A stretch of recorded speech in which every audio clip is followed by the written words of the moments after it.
Meus irmãos e irmãs, nós estamos no dia 16 de dezembro, sábado, Evangelho de Mateus, capítulo 17, versículos 10 a 13.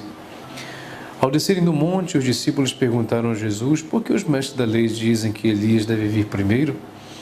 Jesus respondeu: Elias vem e colocará tudo em ordem. Ora, eu vos digo, Elias já veio, mas eles não o reconheceram. Ao contrário, fizeram com ele tudo o que quiseram.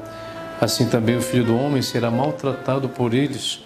Então os discípulos compreenderam que Jesus lhes falava de João Batista. Palavra da salvação, glória a vós, Senhor.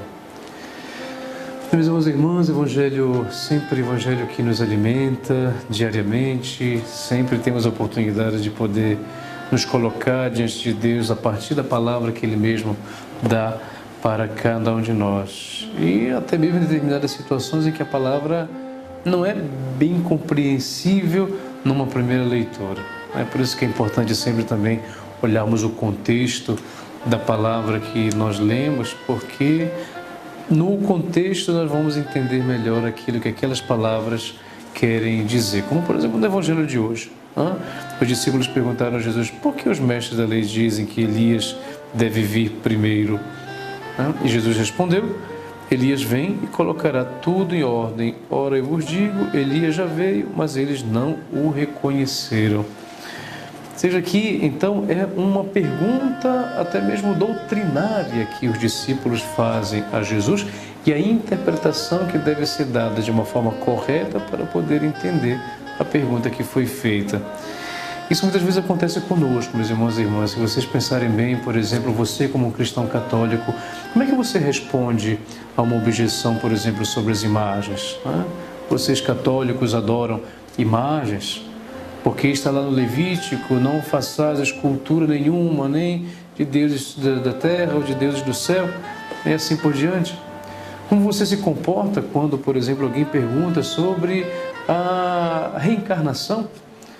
Como é que você responde para alguém diante de perguntas sobre a diferença entre adorar e venerar? Como eu posso colocar a figura de Maria na história da salvação? Muitas vezes a intercessão dos santos. Como é que eu posso? Mas se o intercessor é só Jesus, e os santos quem são? Foram de carne e osso como nós, pecadores como nós.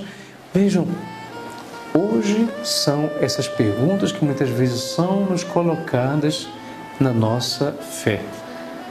Então, os apóstolos aqui também fizeram uma pergunta a Jesus. Jesus, por que os mestres da lei dizem que Elias deve vir primeiro? Ou seja, era uma pergunta própria daquele período sobre a figura do profeta Elias, como Elias era interpretado pelos mestres da lei. Jesus aproveita a ocasião para poder interpretar aquilo que já existe. Ele não muda, ele apenas interpreta, que é o que a gente faz muitas vezes também com a palavra de Deus, meus irmãos e irmãs, se vocês perceberem. A palavra de Deus nunca mudou ao longo desses 2000 anos de história, mais de 2000 anos, inclusive, em que a Bíblia toda ela foi escrita. Não mudamos em nada, apenas é a interpretação que nós damos a ela e que vai ajudá-la a aprofundar cada vez mais a nossa vida de fé. Portanto, hoje eu sou convidado a poder me perguntar qual é a objeção que eu ainda tenho hoje que poderia ser feita à minha fé e que eu não saberia responder.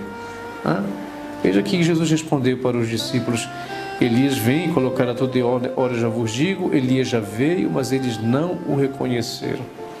Ou seja, para poder dizer que adianta dizer se Elias vem primeiro ou não veio, se eles não conseguiram reconhecer Elias? Como adianta poder questionar sobre adoração e veneração se eu não sei o que significa essas duas palavras? Como eu posso responder a objeção sobre as imagens se eu não entendo o contexto cultural da imagem no Antigo Testamento e o contexto cultural da imagem nos dias de hoje? Então, foi isso que Jesus respondeu para os discípulos, dizendo: é importante que nós saibamos o contexto da coisa para podermos entendê-la de uma forma mais profunda. E que o Senhor vos abençoe. Em nome do Pai, do Filho e do Espírito Santo. Amém.